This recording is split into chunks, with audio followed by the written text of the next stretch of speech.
Hello everyone. Video start करिया पूर्वरु आपण हमर चैनल को सब्सक्राइब कर दियंतु एवं घंटी बटन को दबे ऑल नोटिफिकेशन ऑप्शन को ऑन कर दियंतु।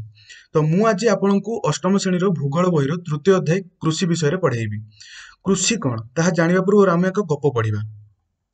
गौतम सलमान और गुरुचरण दिने गाँ रास्तार जाऊ जाऊ पाख बिलरे जड़े कृषक हल लंगल जमी चाष कर देखिले। सेमाने कृषक को पचारे, भाई तमे जमी कौन बुणीब? कृषक भाई कहले, मु जमीरे धान बुणीबी, ता पूर्वरु जमी को उर्वर करबा पई जमीरे सार देबी। गछ बड़ हेले धान फलिब और पाचिले अमल करिबी। पाखरे थिबा धान कळକୁ नेई चाउଳ करिबी। चाउଳ ସବୁ ଶଗଡ଼ରେ ହଉ ବା ଟ୍ରକରେ ନେଇ ହାଟରେ ବିକିବି।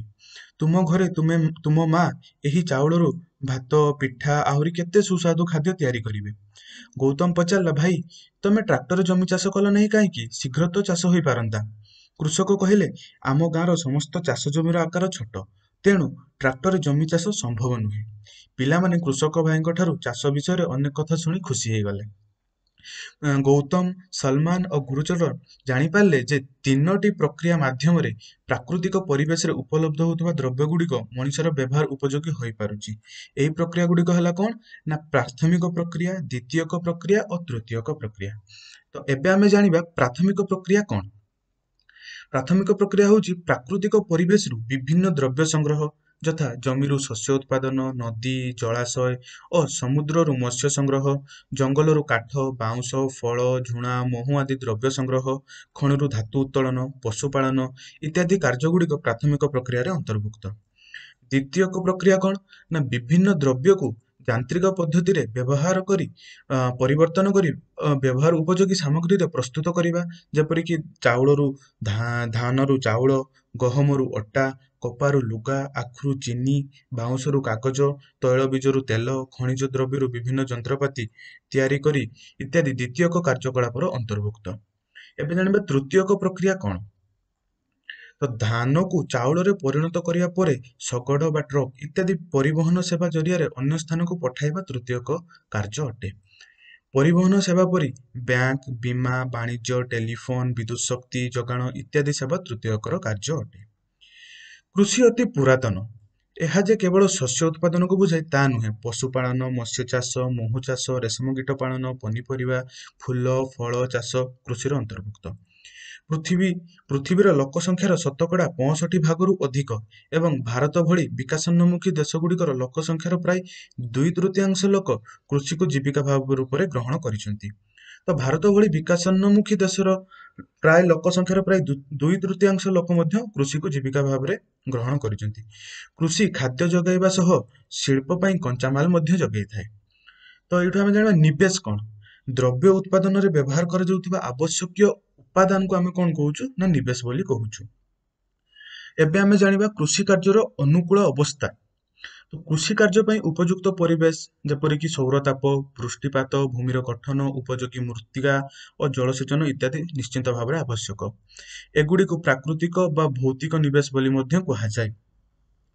କୃଷି ପାଇଁ ଶ୍ରମ, ବିହନ, କୃଷି ଯନ୍ତ୍ରପାତି, ରାସାୟନିକ ସାର, କୀଟନାଶକ, ଜଳସେଚନ, ଶସ୍ୟ ସଂରକ୍ଷଣ ବ୍ୟବସ୍ଥା ଇତ୍ୟାଦି ମାନବୀୟ ନିବେଶ ମଧ୍ୟ ନିତାନ୍ତ ଭାବରେ ଆବଶ୍ୟକ। ଏହା ବ୍ୟତୀତ ଜମିର ମାଲିକାନା, ଆର୍ଥିକ ବିକାଶ, କୃଷି ନୀତି ଓ କୃଷିର ମାନବ ବୃଦ୍ଧି ପାଇଁ ମଧ୍ୟ ସହାୟକ ହୋଇଥାଏ। ପ୍ରାକୃତିକ ଓ ମାନବୀୟ ନିବେଶ ଉପରେ କୃଷି ଉତ୍ପାଦନ ହାର ବିଶେଷ ଭାବରେ ନିର୍ଭର କରିଥାଏ। କୃଷିର ଉନ୍ନତି ଦେଶର ରାଜନୈତିକ, ସାମାଜିକ ତଥା ଅର୍ଥନୈତିକ ବିକାଶକୁ ପ୍ରଭାବିତ କରିଥାଏ। କେତେକ ଶସ୍ୟ କ୍ରାନ୍ତୀୟ ଜଳବାୟୁରେ ଭଲ ଭାବରେ ଉତ୍ପାଦିତ ହେଉଥିବା ବେଳେ ଆଉ କେତେକ ଶସ୍ୟ ଉପକ୍ରାନ୍ତୀୟ ଓ ସମଶୀତୋଷ୍ଣ ଜଳବାୟୁରେ ଉତ୍ପାଦିତ ହୋଇଥାଏ। ପୁରାତନ କାଳରେ ଲୋକେ ସାଧାରଣତଃ କୋଦାଳ, କାଙ୍କ, ଶାବଳ ଇତ୍ୟାଦି ସାହାଯ୍ୟରେ ଚାଷ କାର୍ଯ୍ୟ କରୁଥିଲେ।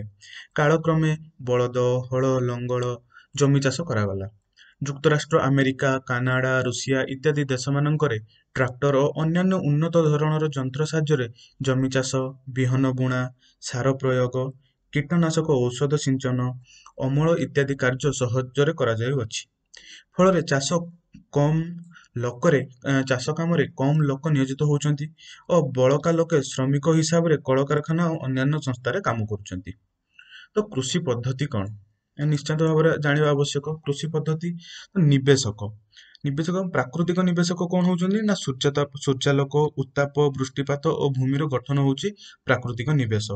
ମାନବୀୟ ନିବେଶ କଣ ନା କୃଷି ଯନ୍ତ୍ରପାତି, ବିହନ, ଶ୍ରମ, ରାସାୟନିକ ସାର ଓ କୀଟନାଶକ ଦ୍ରବ୍ୟ। ପ୍ରକ୍ରିୟା ହଉଛି କଣ, କୃଷି ପ୍ରକ୍ରିୟା କଣ, ଚାଷ କାର୍ଯ୍ୟ, ବିହନ ବୁଣା ହେବା, ଜଳସେଚନ, କୀଟନାଶକ ଓ ଔଷଧ ସିଞ୍ଚନ ହଉଛି କୃଷି କରିବାର ଏକ ପ୍ରକ୍ରିୟା। କୃଷିରୁ ଉତ୍ପାଦନ କଣ ହଉଛି, ଶସ୍ୟ, ତୁଳା, ଝୋଟ, ପଶମ, ଦୁଗ୍ଧ, ମାଂସ, ଅଣ୍ଡା, ପନିପରିବା, ଫୁଲ ଓ ଫଳ। ତ ଏବେ ଜାଣିବା କୃଷିର ପ୍ରକାର ଭେଦ। ଚାଷ ପ୍ରଣାଳୀ, ଜମିର ଆକାର, ଭୌଗୋଳିକ ପରିବେଶ, ଶ୍ରମ, ଉତ୍ପାଦିତ ଦ୍ରବ୍ୟର ଚାହିଦା, କୃଷି ଯନ୍ତ୍ରପାତିର ବ୍ୟବହାରକୁ ଆଧାର କରି କୃଷିକୁ ମୁଖ୍ୟତଃ ଦୁଇ ଭାଗରେ ବିଭକ୍ତ କରାଯାଇଛି। ସେ ଦୁଇ ଭାଗ କଣ ହେଲା ନା ପ୍ରୟୋଜନ ଭିତ୍ତିକ କୃଷି ଓ ବାଣିଜ୍ୟ ଭିତ୍ତିକ କୃଷି। ତ ଏବେ ଆମେ ଜାଣିବା ପ୍ରୟୋଜନ ଭିତ୍ତିକ କୃଷି କଣ ଓ ବାଣିଜ୍ୟ ଭିତ୍ତିକ କୃଷି କଣ। ତ ପ୍ରଥମେ ଆମେ ଜାଣିବା ପ୍ରୟୋଜନ ଭିତ୍ତିକ କୃଷି। ପ୍ରୟୋଜନ ଭିତ୍ତିକ କୃଷି ହେଉଛି ଏ ପ୍ରକାର କୃଷି ସାଧାରଣତଃ କୃଷକ ଓ ତାର ପରିବାରର ଦୈନନ୍ଦିନ ଖାଦ୍ୟ ଆବଶ୍ୟକତା ପୂରଣ ପାଇଁ କରାଯାଇଥାଏ। ପ୍ରୟୋଜନ ଭିତ୍ତିକ କୃଷି ହେଉଛି କଣ ନା ଏହି ପ୍ରକାର କୃଷିରେ କୃଷକ ତାର ପରିବାରର ଦୈନନ୍ଦିନ ଖାଦ୍ୟ ଆବଶ୍ୟକତା ପୂରଣ କରିଥାଏ। କୃଷକ ତାର ଛୋଟ ଜମିରେ ପାରମ୍ପରିକ ଭାବରେ ପୁରାତନ ପଦ୍ଧତିରେ ଚାଷ କାର୍ଯ୍ୟ କରିଥାଏ। ସେ ଗରିବ ହୋଇଥିବାରୁ ଜମିରେ ରାସାୟନିକ ସାର, କୀଟନାଶକ ଦ୍ରବ୍ୟ ପ୍ରୟୋଗ, ଅଧିକ ଅମଳକ୍ଷମ ବିହନ ବ୍ୟବହାର କରିପାରେ ନାହିଁ। ଏହାଛଡ଼ା ଜଳସେଚନର ଅଭାବ ହେତୁ ତାର ଜମିରେ ଫସଲ ଉତ୍ପାଦନ ମଧ୍ୟ କମ୍ ହେଇଥାଏ। ଭାରତ, ଚୀନ ପ୍ରଭୃତି କେତେକ ବିକାଶୋନ୍ମୁଖୀ ଦେଶମାନଙ୍କରେ ଏ ପ୍ରକାର କୃଷି ପଦ୍ଧତିରେ ବିଶେଷ ଭାବରେ ହୋଇଥାଏ। ତ ପୁଣି ପ୍ରୟୋଜନ ଭିତ୍ତିକ କୃଷିକୁ ମୁଖ୍ୟତଃ ତିନିଟି ଗୋଟି ପାରମ୍ପରିକ କୃଷି ପଦ୍ଧତିକୁ ବୁଝାଏ। ପ୍ରୟୋଜନ ଭିତ୍ତିକ କହିଲେ ଆମେ ତିନିଟି ପାରମ୍ପରିକ କୃଷି ପଦ୍ଧତିକୁ ବୁଝାଏ। ସେ ତିନିଟି କଣ ନା ପ୍ରଥମେ ହେଲା ପଶୁଚାରଣ, ଦ୍ୱିତୀୟରେ ହେଲା ସ୍ଥାନାନ୍ତରିତ କୃଷି, ତୃତୀୟରେ ହେଲା ସଘନ ପ୍ରୟୋଜନ ଭିତ୍ତିକ କୃଷି। ତ ପ୍ରଥମେ ଆମେ ଜାଣିବା ପଶୁଚାରଣ କଣ। ପଶୁଚାରଣ ଅତି ପୁରାତନ, ସାଧାରଣତଃ ଯାଯାବର ଶ୍ରେଣୀର ଲୋକମାନେ ମେଣ୍ଢା, ଛେଳି, ଗାଈ, ଓଟ, ଚମରି ଗାଈ, ପଲ ନେଇ ତୃଣଭୂମି ଅନ୍ୱେଷଣରେ ବିଭିନ୍ନ ଅଞ୍ଚଳ ପରିଚାଳନା କରନ୍ତି। ସାହାରାର ଶୁଷ୍କ ଓ ଅର୍ଦ୍ଧଶୁଷ୍କ ଅଞ୍ଚଳ, ପୂର୍ବ ଓ ଦକ୍ଷିଣ ପଶ୍ଚିମ ଆଫ୍ରିକା, ମଧ୍ୟ ଏସିଆ, ୟୁରେସିଆର ଉତ୍ତରାଞ୍ଚଳ, ଭାରତର ରାଜସ୍ଥାନ ଏବଂ ଜାମ୍ମୁ କାଶ୍ମୀରର କେତେକ ଭାଗରେ ଏହି ଯାଯାବର ଶ୍ରେଣୀର ଲୋକମାନେ ଦେଖାଯାନ୍ତି। ପଶୁମାନଙ୍କର ଚମଡ଼ା, ମାଂସ, ହାଡ଼, ଦୁଧ, ପଶମ ଇତ୍ୟାଦି ବିକି ପରିବାର ପୋଷଣ କରିଥାନ୍ତି। ଏବେ ଆମେ ଜାଣିବା ସ୍ଥାନାନ୍ତରିତ କୃଷି କଣ।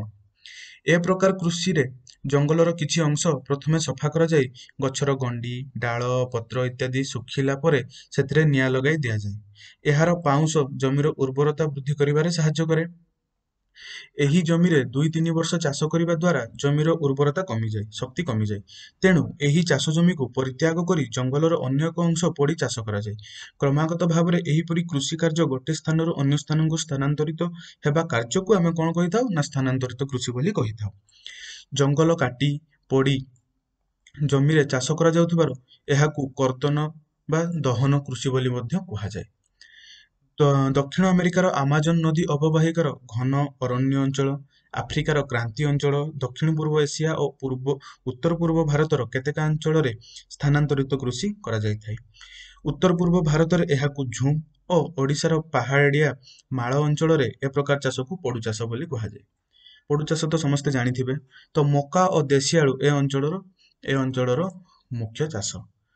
ତ ଏଠି ଦେଲା କଣ ନା ତମେ ଜାଣିଛ କି ସ୍ଥାନାନ୍ତରିତ କୃଷିର ନାଁ, ଏହା ନିଶ୍ଚିତ ମନେ ରଖିବା ବିଷୟ। ତ ସ୍ଥାନାନ୍ତରିତ କୃଷିର ନାମ ହଉଛି ଝୁମ୍। ଏହା କୋଉ ସ୍ଥାନରେ ଦେଖାଯାଏ? ଉତ୍ତର ପୂର୍ବ ଭାରତରେ ଦେଖାଯାଏ। ସ୍ଥାନାନ୍ତରିତ କୃଷିକୁ କେରଳରେ କଣ କୁହାଯାଏ ନା ପୁନମ ବୋଲି କୁହାଯାଏ। ସ୍ଥାନାନ୍ତରିତ କୃଷିକୁ ଓଡ଼ିଶାରେ କଣ କୁହାଯାଏ ନା ପୋଡୁ ଚାଷ ବୋଲି କୁହାଯାଏ। ବ୍ରାଜିଲରେ କଣ କୁହାଯାଏ ନା ରକା ବୋଲି କୁହାଯାଏ। ଏହା ନିଶ୍ଚିତ ଭାବରେ ମନେ ରଖିବାର ବିଷୟ। ଏବେ ଜାଣିବା ସଘନ ପ୍ରୟୋଜନ ଭିତ୍ତିକ କୃଷି କଣ। ଛୋଟ ଛୋଟ ଜମିରେ ଉନ୍ନତ ବିହନ, ନିୟମିତ ଜଳସେଚନ, ନିର୍ଦ୍ଦିଷ୍ଟ ପରିମାଣରେ ସାର ପ୍ରୟୋଗ କରି ଅଧିକ ଶ୍ରମିକ ଦ୍ୱାରା ଚାଷ କରି ଅଧିକ ଫଳ ଉତ୍ପାଦନକୁ ସଘନ ପ୍ରୟୋଜନ ଭିତ୍ତିକ କୃଷି ବୋଲି କୁହାଯାଏ। ଉର୍ବର ମୃତ୍ତିକା ଓ ଅନୁକୂଳ ଜଳବାୟୁରେ ଏକାଧିକ ଫସଲ ଉତ୍ପାଦନ ସମ୍ଭବ ହୋଇଥାଏ। ଦକ୍ଷିଣ ପୂର୍ବ ଏସିଆ ଏବଂ ପୂର୍ବ ଏସିଆର ମୌସୁମୀ ଅଞ୍ଚଳରେ, ପଶ୍ଚିମ ୟୁରୋପ ଓ ଭୂମଧ୍ୟ ସାଗର ଅଞ୍ଚଳରେ ସଘନ କୃଷି ଦେଖାଯାଇଥାଏ, ଚାଷ କରାଯାଇଥାଏ। ଧାନ ଏହି ଅଞ୍ଚଳର ମୁଖ୍ୟ ଫସଲ ହୋଇଥାଏ। ଏହା ଛଡ଼ା ଗହମ, ମକା, ଡାଲି ଜାତୀୟ ଶସ୍ୟ, ତୈଳବୀଜ ଚାଷ କରାଯାଏ। ଭାରତର କୃଷି ନିଜର ଚାହିଦା ପୂରଣ କରିବା ପାଇଁ ସଘନ ପ୍ରଣାଳୀରେ ବିଭିନ୍ନ ଶସ୍ୟ ଉତ୍ପାଦନ କରିଥାଏ। ଏବେ ଆମେ ଜାଣିବା ବାଣିଜ୍ୟ ଭିତ୍ତିକ କୃଷି କଣ। କୃଷି ଉତ୍ପାଦିତ ଦ୍ରବ୍ୟକୁ ବଜାରରେ ବିକ୍ରି କରିବା ଏ ପ୍ରକାର କୃଷି ବ୍ୟବସ୍ଥାର ମୁଖ୍ୟ ଉଦ୍ଦେଶ୍ୟ। ତ ବାଣିଜ୍ୟ ଭିତ୍ତିକ କୃଷିର ମୁଖ୍ୟ ଉଦ୍ଦେଶ୍ୟ କଣ ରହୁଛି ନା କୃଷି ଉତ୍ପାଦିତ ଦ୍ରବ୍ୟକୁ ବଜାରରେ ବିକ୍ରି କରିବା ହଉଛି ବାଣିଜ୍ୟ ଭିତ୍ତିକ କୃଷିର ମୁଖ୍ୟ ଉଦ୍ଦେଶ୍ୟ। ବିଭିନ୍ନ ସ୍ଥାନ ବା ଦେଶ ମଧ୍ୟରେ କୃଷି ଉତ୍ପାଦିତ ଦ୍ରବ୍ୟର ବାଣିଜ୍ୟ ବା ବିନିମୟ କାର୍ଯ୍ୟ କରାଯାଉଥିବାରୁ ଏହାକୁ ବାଣିଜ୍ୟ ଭିତ୍ତିକ କୃଷି ବୋଲି କୁହାଯାଇଥାଏ। ଦେଶର ଆବଶ୍ୟକତା ପୂରଣ କରିବା ସହ ବଳକା ଦ୍ରବ୍ୟକୁ ଅନ୍ୟ ଦେଶକୁ ରପ୍ତାନି କରାଯାଇ ଅର୍ଥ ଉପାର୍ଜନ କରାଯାଇଥାଏ। ତେଣୁ ଏ ପ୍ରକାର କୃଷିକୁ ଅର୍ଥକାରୀ କୃଷି ବୋଲି ମଧ୍ୟ କୁହାଯାଏ। ଯେହେତୁ ଏଇଭଳିଆ କୃଷିରୁ ଅର୍ଥ ଉପାର୍ଜନ କରାଯାଇ ପାରୁଛି, ତେଣୁ ଏଭଳିଆ କୃଷିକୁ ଆମେ ଅର୍ଥକାରୀ କୃଷି ବୋଲି ମଧ୍ୟ କୁହାଯାଇଥାଏ। ଯୁକ୍ତରାଷ୍ଟ୍ର America, Canada, Ukraine, Russia, Argentina, Australia ପ୍ରଭୃତି ଦେଶମାନଙ୍କରେ କୃଷିର ଚାଷ ଜମିର ଆକାର ବଡ଼ ହୋଇଥିବାରୁ ଜମି ଚାଷ କରିବା, ବିହନ ବୁଣିବା, ସାର ପ୍ରୟୋଗ କରିବା, କୀଟନାଶକ ଦ୍ରବ୍ୟ ସିଞ୍ଚନ କରିବା, ଜମିରେ ପାଣି ମଡ଼ାଇବା, ଶସ୍ୟ ଅମଳ କରିବା ଇତ୍ୟାଦି ସମସ୍ତ କାର୍ଯ୍ୟ ଯାନ୍ତ୍ରିକ ଉପାୟରେ କରି ଅଧିକ ଶସ୍ୟ ଉତ୍ପାଦନ କରାଯାଇଥାଏ। ଗହମ, ମକା ଓ କପା ଏହି ଦେଶମାନଙ୍କର ମୁଖ୍ୟ ଫସଲ ଅଟେ। ବାଣିଜ୍ୟ ଉଦ୍ଦେଶ୍ୟରେ ଏହି ଦେଶଗୁଡ଼ିକର କୃଷକ ଶସ୍ୟ ଉତ୍ପାଦନ ସହ ପଶୁପାଳନ, ମାଛ ଚାଷ, କୁକୁଡ଼ା ଚାଷ, ରବର, ଚାହା, କଫି, ଫଳ, ପନିପରିବା ଇତ୍ୟାଦି ଚାଷ କରିଥାନ୍ତି। ଭାରତର ପଞ୍ଜାବ ଓ ହରିୟାଣାରେ ବ୍ୟାପକ ଭାବରେ ଗହମ ଚାଷ କରାଯାଇ ରପ୍ତାନି କରାଯାଇଥାଏ। ତ ଏବେ ଆମେ ଜାଣିଲୁ ବାଣିଜ୍ୟ ଭିତ୍ତିକ କୃଷି କଣ। ତ ପୁଣି ଜାଣିବା ମିଶ୍ରିତ କୃଷି କଣ ନା ଖାଦ୍ୟଶସ୍ୟ, ପଶୁ ଖାଦ୍ୟ ଉତ୍ପାଦନ ସହ ପଶୁପାଳନକୁ ମିଶ୍ରିତ ଚାଷ କୃଷି ବୋଲି କୁହାଯାଇଥାଏ। ତ ମିଶ୍ରିତ କୃଷି କଣ ନା ଖାଦ୍ୟଶସ୍ୟ, ପଶୁ ଖାଦ୍ୟ ଉତ୍ପାଦନ ସହ ପଶୁପାଳନକୁ ମଧ୍ୟ ଆମେ କଣ କହିଥାଉ, ପଶୁପାଳନ ଯଦି କରାଯାଉଛି ତାହାକୁ ଆମେ କଣ କହିଥାଉ ନା ମିଶ୍ରିତ କୃଷି ବୋଲି କୁହାଯାଇଥାଉ। ଏ ପ୍ରକାର କୃଷି ବିଶେଷତଃ କ୍ରାନ୍ତୀୟ ଜଳବାୟୁ ଅଞ୍ଚଳ ଯଥା ଏସିଆର ଥାଇଲାଣ୍ଡ, ଯୁକ୍ତରାଷ୍ଟ୍ର ଆମେରିକାର ପୂର୍ବ ଭାଗ, ଦକ୍ଷିଣ ଆଫ୍ରିକା, ନ୍ୟୁଜିଲାଣ୍ଡ, ଅଷ୍ଟ୍ରେଲିଆର ଦକ୍ଷିଣ ପୂର୍ବାଂଶ, ୟୁରୋପ ଓ ଦକ୍ଷିଣ ଆମେରିକାର ଆର୍ଜେଣ୍ଟିନାରେ କରାଯାଇଥାଏ। ଏସବୁ ଅଞ୍ଚଳରେ ପଶୁମାନଙ୍କୁ ମକା, ଗହମ ଓ ଅନ୍ୟାନ୍ୟ ଖାଦ୍ୟ ଖୁଆଇ ହୃଷ୍ଟପୃଷ୍ଟ କରାଯାଇଥାଏ। ପରେ ପଶୁମାନଙ୍କୁ ମାରି ସେମାନଙ୍କର ମାଂସକୁ ରପ୍ତାନି କରାଯାଇଥାଏ। ତ ଯାନ୍ତ୍ରିକ ଉପାୟରେ ପଶୁମାନଙ୍କ ଠାରୁ ଦୁଗ୍ଧ, ମାଂସ, ଲୋମ ସଂଗ୍ରହ କରି ବିଦେଶକୁ ପଠାଯାଇଥାଏ। ଯୁକ୍ତରାଷ୍ଟ୍ର ଆମେରିକାର ପଶୁଚାରଣ ଭୂମିକୁ କଣ କୁହାଯାଏ ନା ରାଞ୍ଚ ବୋଲି କୁହାଯାଏ। ଏବେ ଆମେ ଜାଣିବା ଉଦ୍ୟାନ କୃଷି କଣ। ସହର ଓ ବଡ଼ ବଡ଼ ନଗରରେ ବାସ କରୁଥିବା ଲୋକ ମାନଙ୍କର ଆବଶ୍ୟକତା ପୂରଣ କରିବା ପାଇଁ ତାହାର ଚତୁଃପାର୍ଶ୍ୱରେ ବିସ୍ତୃତ ଅଞ୍ଚଳରେ ପନିପରିବା, ଫଳ, ଫୁଲ ଇତ୍ୟାଦି ଚାଷ କରାଯାଇଥାଏ। ଏ ପ୍ରକାର କୃଷିକୁ ଆମେ କଣ କହୁଛୁ ନା ଉଦ୍ୟାନ କୃଷି ବୋଲି କୁହାଯାଏ।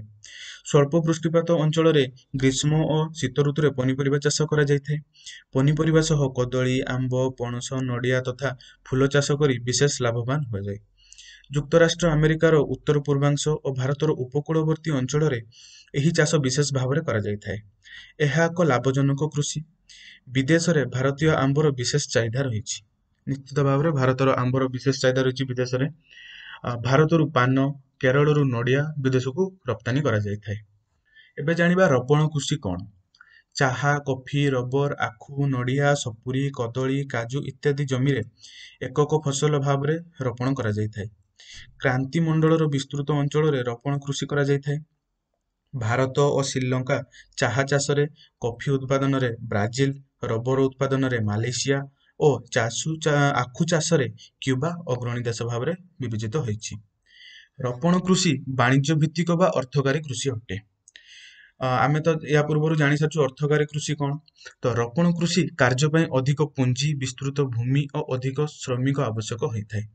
ଏ ପ୍ରକାର ଚାଷର ପ୍ରକ୍ରିୟାକରଣ କାରଖାନା ନିକଟସ୍ଥ କୃଷି ଭୂମିରେ ଉତ୍ପାଦନ କରାଯାଇ ପ୍ରତ୍ୟକ୍ଷ ବା ପରୋକ୍ଷ ଭାବରେ କର୍ମ ନିୟୋଜନର ସୁଯୋଗ ସୃଷ୍ଟି କରିଥାଏ।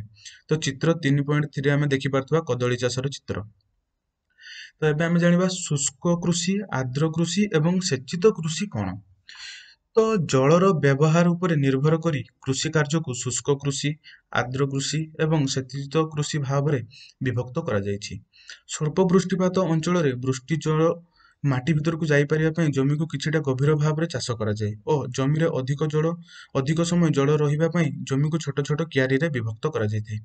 ଏହି ଶୁଷ୍କ କୃଷି ଅଞ୍ଚଳରେ ଚା, ବାଜରା, ମାଣ୍ଡିଆ ଆଦି କମ ଜଳ ଆବଶ୍ୟକ କରୁଥିବା ଫସଲ ମାନ ଚାଷ କରାଯାଏ। ତ ଏଇଠୁ ଆମେ କଣ ଜାଣିପାରିଲୁ, କୋଉ କୋଉ ଶସ୍ୟ ଶୁଷ୍କ କୃଷିରେ ହୋଇପାରିବ ଓ କୋଉ କୋଉ ଶସ୍ୟରେ କମ ଜଳରେ ମଧ୍ୟ ଚାଷ କରାଯାଇ ପାରିବ।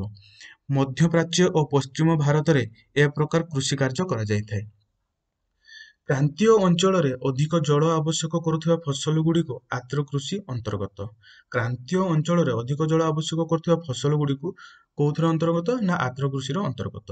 ଧାନ, ନଳିତା ବା ଝୋଟ ଆଦି ଚାଷ ଏହାର ଉଦାହରଣ। ଭାରତ, ବାଂଲାଦେଶ, ମିଆଁମାର ପ୍ରଭୃତି ଦେଶରେ ଆର୍ଦ୍ର କୃଷି ବ୍ୟାପକ ଭାବରେ ବ୍ୟବହାର କରାଯାଇଥାଏ। ନଦୀ, ନାଳ, କୂପ, ପୁଷ୍କରିଣୀ, ଜଳଭଣ୍ଡାର ଇତ୍ୟାଦିର ଜଳକୁ ନେଇ ଜଳସେଚନ ଦ୍ୱାରା କରାଯାଉଥିବା କୃଷିକୁ ସେଚିତ କୃଷି ବୋଲି କୁହାଯାଏ। ଭାରତ, ଚୀନ, ପାକିସ୍ତାନ, ବାଂଲାଦେଶ ପ୍ରଭୃତି ଦେଶମାନଙ୍କରେ ଏ ପ୍ରକାର କୃଷି କାର୍ଯ୍ୟ କରାଯାଇଥାଏ। ଭାରତରେ ପଞ୍ଜାବ ଓ ହରିୟାଣାରେ କମ୍ ବୃଷ୍ଟିପାତ ହେଲେ ମଧ୍ୟ ଜଳସେଚନ ଦ୍ୱାରା ଅଧିକ ପରିମାଣରେ ଫସଲ ଉତ୍ପାଦନ କରାଯାଇଥାଏ। ତ ପିଲାମାନେ ଆଜି ଆମେ ଏତିକି ପଢିବା। ପରବର୍ତ୍ତୀ ଭିଡିଓରେ ଆମେ ପ୍ରଧାନ କୃଷିଜାତ ଦ୍ରବ୍ୟ ଠାରୁ ପଢିବା। ତ ଆଜିକା ଭିଡିଓରେ ଯଦି କିଛି ଡାଉଟ୍ ଅଛି ଆପଣ କମେଣ୍ଟ ସେକ୍ସନରେ ପଚାରି ପାରିବେ କିମ୍ବା ଆମ ଟେଲିଗ୍ରାମ ଚ୍ୟାନେଲ ଉତ୍କଳ ଆଇକ୍ୟୁରେ ମଧ୍ୟ ଯାଇ ଜଏନ୍ କରି ପଚାରି ପାରିବେ। ଯଦି ଆପଣ ଏ ଭିଡିଓଟି ଦେଖୁଛନ୍ତି ଆଉ ଆପଣଙ୍କୁ ଏ ଭିଡିଓ ଭଲ ଲାଗୁଛି ତେଣୁ ଲାଇକ୍, ସେୟାର, ସବସ୍କ୍ରାଇବ କରନ୍ତୁ ଏବଂ ଘଣ୍ଟି ବଟନକୁ ଦବାଇ ଅଲ୍ ନୋଟିଫିକେସନ ଅପସନକୁ ଅନ୍ କରିଦିଅନ୍ତୁ। ଆଜି ପାଇଁ ଏତିକି, ଧନ୍ୟବାଦ।